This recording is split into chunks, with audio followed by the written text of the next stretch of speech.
Thanks to President Brown for kicking us off this afternoon, and for his acknowledgments of what we've been doing here at Monmouth and all of the support we have had that is crucial to making it work. I want to actually start off with an acknowledgment and recognize and make sure you realize that the proceeds from this event and the support you provide go directly into student support.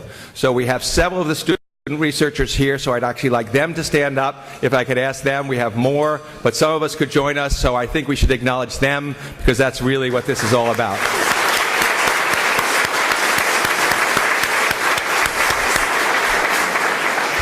And there's some examples of their work out there, but really, thank you all for what you do, and we're really happy. These are the people we can thank for providing you the research experiences that we do here at Monmouth, so thank you very much. I also do need to call out some specific people. President Brown has thanked the trustees and the other supporters, and Eduardo and the group from Santander University and all the supporters of the Marine Initiative.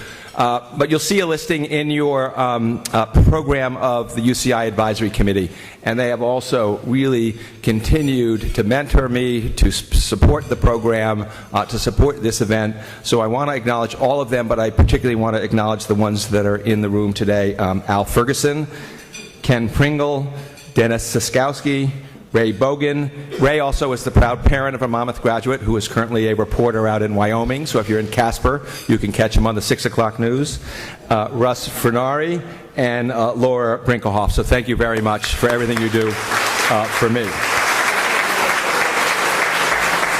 So what we're going to do today is we're really going to be pretty straightforward. The bios are, this is a pretty small group. The bios are in your material, so you all can read them. But I wanted to make a couple of opening remarks to President Brown's comment. I do tend to have something to say. But I'll try to keep it brief. But I think I wanted to say, first of all, that we heard, for those of you who were able to join us at the symposium, just wonderfully inspirational discussions about broad issues and specific places that are important from Sylvia and Terry. But I also want to acknowledge there's a design to this program in a little bit, because our other awardees are really a representation of another side of conservation, which I think sometimes doesn't get credit, which is management. And Terry is a former general counsel at NOAA, so he knows the hard work it is to manage fisheries too. And maybe we're not doing a wonderful job at it everywhere, but I do think in the Mid-Atlantic we have a wonderful story to tell, and in the U.S. in general, how management can actually restore fisheries as well. A lot more to do.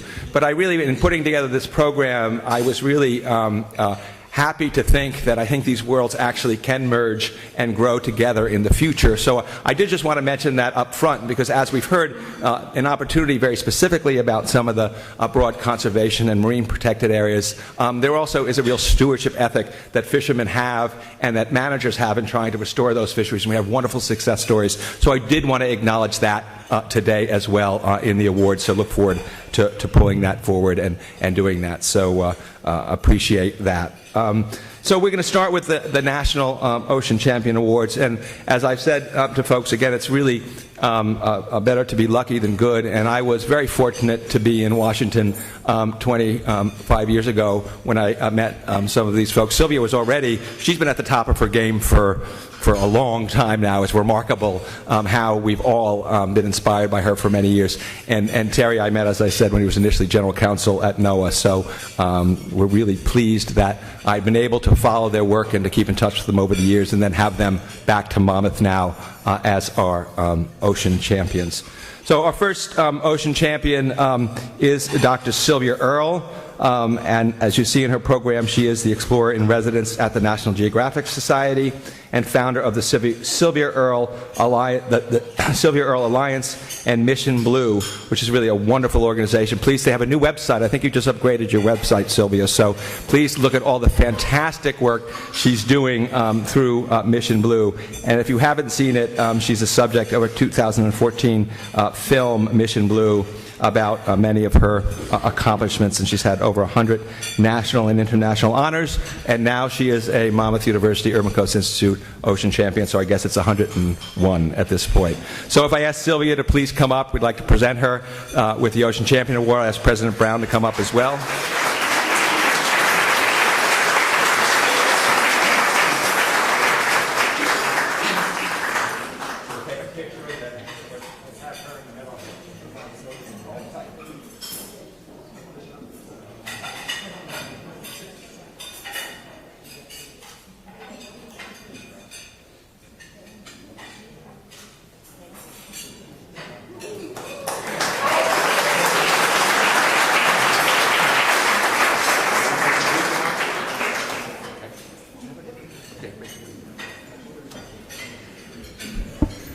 had a chance to speak my mind this morning, but can't resist just taking a moment to say that as a Jersey girl, it's great to be back home and to see the support that all of you are giving to doing whatever it takes to restore and maintain the health of the ocean that is critical to everything we care about. Sound environment, sound economy, health, security, life itself. It all comes together out there in the blue part of the planet. So thank you, and I treasure this award. Thank you.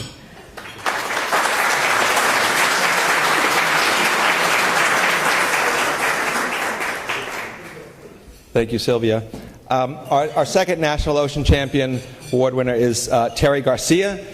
He is the Chief Scientist and Exploration Officer of the National Geographic Society. As I said at the symposium, it's the job I think everybody in this room actually wants. So we are all jealous. I also said last night at dinner, do not make the mistake of friending him on Facebook, because your own life seems so like, I have pictures of my dog sitting down, and he has pictures of being in Africa and all these other fantastic places.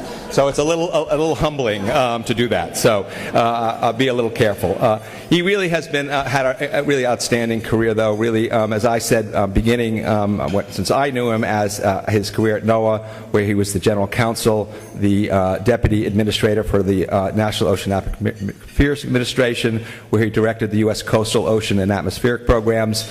Since then, he's been at the National Geographic Society, where he oversees the Society's Explorers-in-Residence program and supports some of Sylvia's work, and we've heard about some others, museums, exhibitions, live events, and as we heard this morning, has great plans for the future of exploration as well. So, Terry, if you come up, happy to present that award.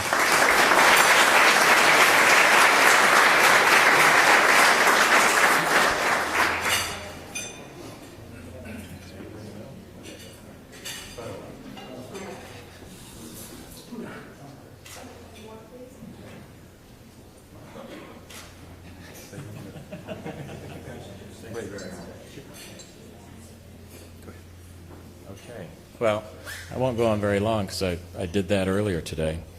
So I made a couple of points today. One of them was that we're confronted with a number of challenges in this world, but fortunately there are solutions, and really all it takes is political will to be exercised in order to achieve our goals. I also want to, I have to take the opportunity to say a little bit about our host today, Tony, and also thank Paul. But Tony and I worked together in Washington. We didn't always agree. He had specific policy issues, and we did disagree a number of times on things, but we were always able to have a conversation. We were always able to pick up the phone and do it in a professional, civil manner.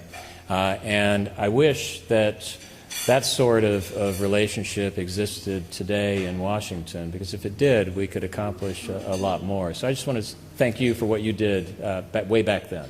So thank you.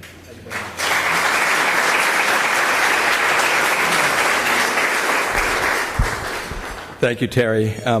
I usually wanted to give him to give me more money, but in addition to that, there were some real policy issues involved as well. But again, continuing that conversation, and again, I feel like I think the significance of what the next three award is, and they are really part of a group, so I think I can expand on that a little bit. This was really a long effort, and management and fisheries management particularly is often hard work and complicated work, but there is science involved, there is passion involved, there is dialogue involved, all of the things that Terry and Sylvia alluded to today that make great explorers. So maybe they're not given the same kind of recognition, but in my book, the fishermen that go out every day are doing exploration. And so, again, perhaps sometimes historically that hasn't always been, we didn't have all the information we do now. We have so much more information about how to do things. And I think that this example of protecting $38,000 of square miles of coral reefs off of Long Island to Virginia really is an example of what dialogue can accomplish. how science can inform that process, and how if you get people around a table and work really hard, really wonderful results for conservation can happen, but also in a way that the industry can continue to thrive and do the things that it does well. And so I really think this is an underreported story in general, and certainly for the significance of our region, a very underreported story. So I'll ask our three honorees to come up, and I'll just read a little bit briefly. We have Rick Robbins, who is the representative. He's currently the chair of the Mid-Atlantic Fishery Management Council, so he's here to accept it on their behalf and the many people who work with them. We have Ernie Panacek from the Garden State Seafood Association, and also, why don't you all come up at the same time, also with Viking Village here, and I just want to acknowledge Greg DiDomenico as well from the Garden State Seafood Association, who's with him today. And finally, Jay Odell from the Nature Conservancy, who's the Mid-Atlantic Regional Marine Director for the Conservancy. And in full disclosure, I will also say Jay is a partner, a great partner for the Urban Coast Institute in work on the Mid-Atlantic Ocean Data Portal Project. So we are actually actively working collaboratively with Greg and many others to develop an ocean plan for this region that really is going to achieve, we think, some great benefits for conservation and sustainable use as well. So with that, I'll ask you, we'll give the awards after. Maybe if you want to make some quick remarks, we'll ask you to do that now, and then we'll take the pictures if that works out. Is that okay? Thank you, Tony. And this morning, our distinguished speakers, I think, brought us a great message. And one of the things I heard in that was the fact that knowledge creates opportunities, and specifically, it creates opportunities for action. And I think, as I reflect back on our experience with the Deep Sea Coral Protection Amendment, that was certainly the case. I was appointed to the council in 2007, and back then we had very little information about deep sea corals in the Mid-Atlantic. And fast forward to 2 years ago, we're all sitting there watching live video feeds coming from the Okeanos Explorer with the ROV doing work in the Mid-Atlantic canyons. And the images that they were sending back to us over these live webcasts were just stunning. We were seeing deep sea marine ecosystems that were spectacular in their nature. We were seeing species of organisms that we had no idea existed, much less we had never seen. So I think that captured everybody's imagination, and certainly with the public, the comments that we got reflected that. And so it put us in a position then to act and to do so in an informed way. But what was so remarkable, I think, about this process and this outcome was the fact that it was so participatory. I received a phone call the day after we took our final action in June from a fisherman who was probably the most affected fisherman by the action. And he was calling to congratulate the council on the outcome, and he said he was proud to be part of the process. And that spoke volumes to me about how it was done. It wasn't just the fact that it was a 38,000 square mile protected area. It was the fact that it was done in a collaborative way where we brought together the scientists, the coral researchers, the people that had the technical capabilities, but also the stakeholders came together and negotiated in good faith. Every boundary that was negotiated was done in a way that achieved a consensus. So when we came in and took final action in June, that's exactly what we were approving. But thank you very much, Tony, for the recognition on behalf of the council. We're honored to receive the award. Thank you.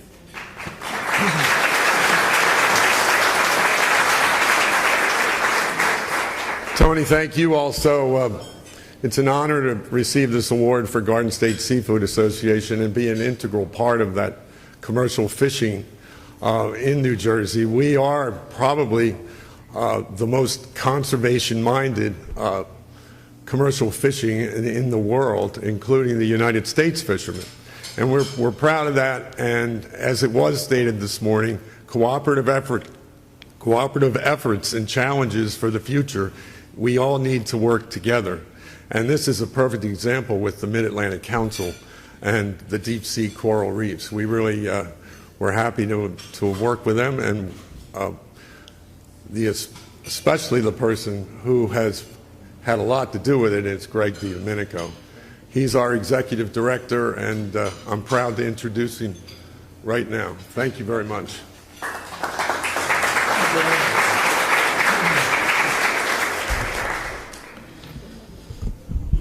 I, very much like Tony, always has something to say. But in all seriousness, it's not every day that you get recognized by such incredible conservationists and explorers and people who have dedicated their entire life and career to conservation and exploration.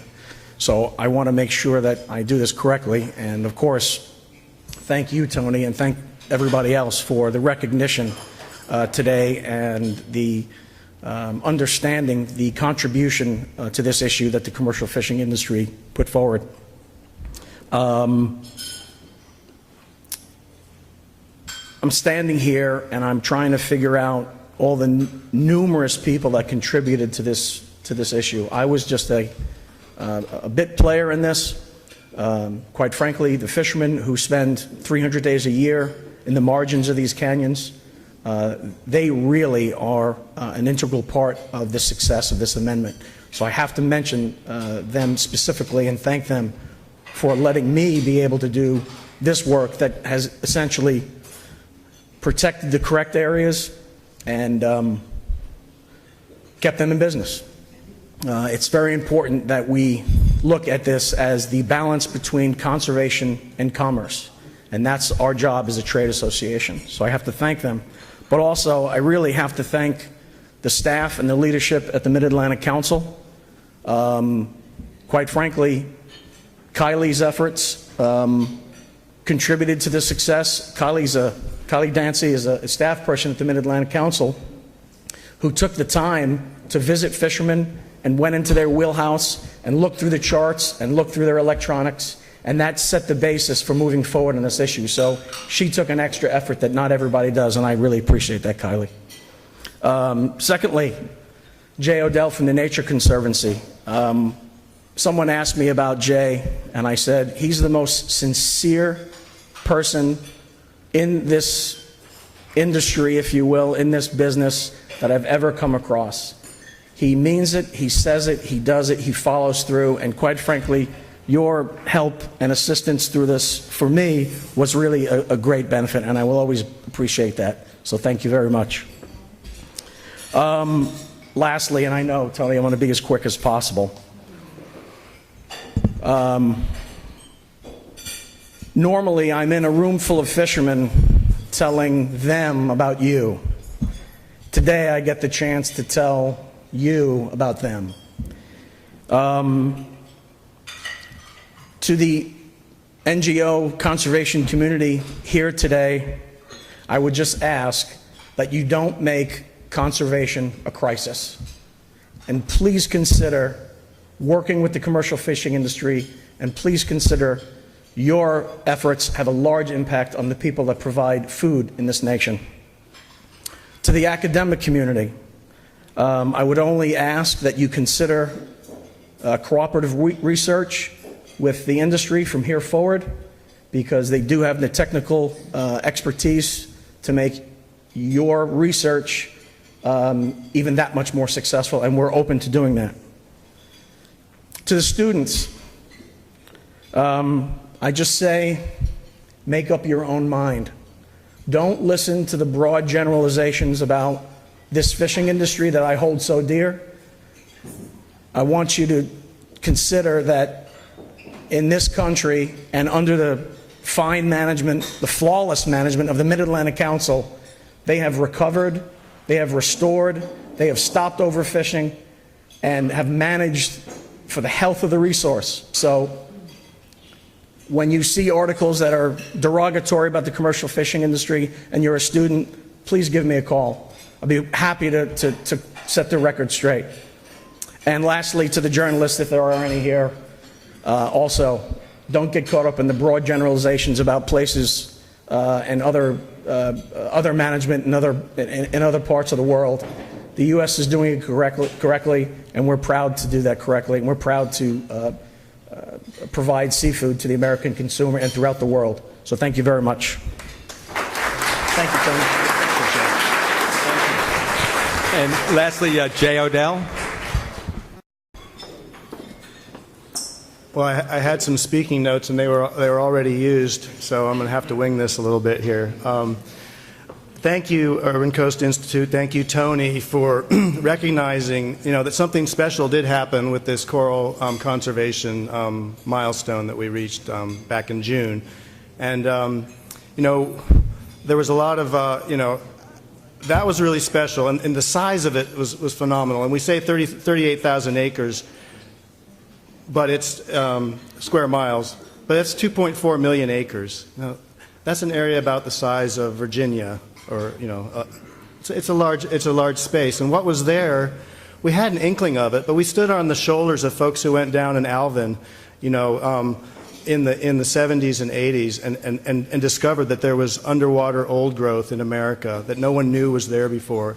And for a long time, that's all we knew. We had these little points on a map. And then the Okeanos Explorer expedition came along and really opened our eyes. And as others have said, we were all kind of glued to our screens and just thrilled to that. So to learn that there's 15-foot tall bubblegum coral trees 50 miles east of here was a real eye-opener for a lot of folks. But equally remarkable was the way that this was accomplished. And others have spoken to this, so I'll be brief. But I've worked in fisheries a long time, and we sort of joke sometimes that fisheries is a contact sport. It's all too often really antagonistic, and this was a really rare example. And I don't think it of real collaboration, of digging in together, and with tremendous there's so many people involved, as Kylie was mentioned, Chris Moore here, the executive director of the Mid-Atlantic Council, and many others.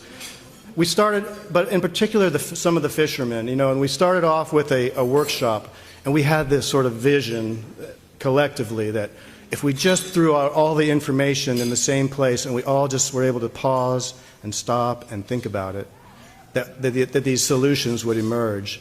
And so we were in a hotel by the airport, again, doing our marine conservation, which is where a lot of it gets done. And we had all the technology all fired up, and everyone was primed, and everyone was sitting around like lockjaw, because people understandably don't like to talk about, fishermen, recreational or commercial, don't like to share information about where they fish. And we were all about, okay, well, this was a neat experiment. We're going to have to figure out some other way to do it. And then one fisherman stood up, Hank Lackner from Montauk, multi-generation squid fisherman, and he walked to the front of the room and started sharing information, and the conversation was on. There's this flood of information which paved the way for Kylie to do what Greg described and really working more closely with fishermen, and ultimately resulted in a consensus agreement to close 2.4 million acres of the seafloor to bottom trawling, and to do it in a way that didn't unnecessarily disrupt some really valuable fisheries in the Mid-Atlantic that are well managed by the Council. So I was really proud to be part of that, and I'll just end with a little bit of an observation that this is sort of for me that's really exciting, and what I take away from this is a better understanding of the fusion of exploration and science and conservation and how that all works together. And it was, exemplified in the last day of the 2014 Okeanos mission, where we were all kind of a little sad. The ROV was coming up for the last time, and it was done for the year. And this is where you're just sort of seeing water and bubbles going by, and you're just sort of getting back to.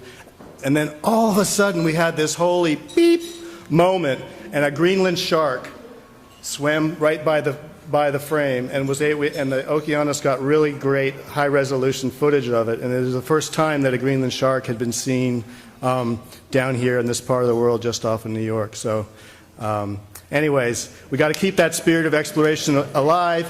And I just want to say that I hope this is just a beginning. That what Rick and whose leadership was incredible in this, and Greg, who has been an amazing partner, what we've done, that can grow, and we can tackle other challenges in a collaborative way and find solutions that work for everyone. Let's get it.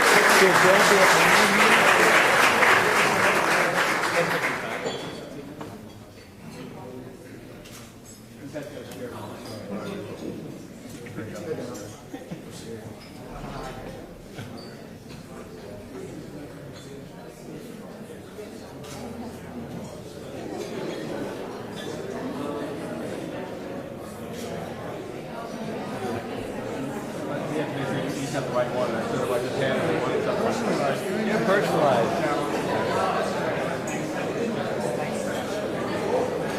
I'll let you all get back to it. I just want to share a couple of concluding remarks because, as President Brown would say, I can't help myself. But two very quick things. One is Terry mentioned, the ability of pictures to really move people, and one of the more iconic images this year was a whale jumping with the Empire State Building in the background in New York Harbor, and we have not seen that.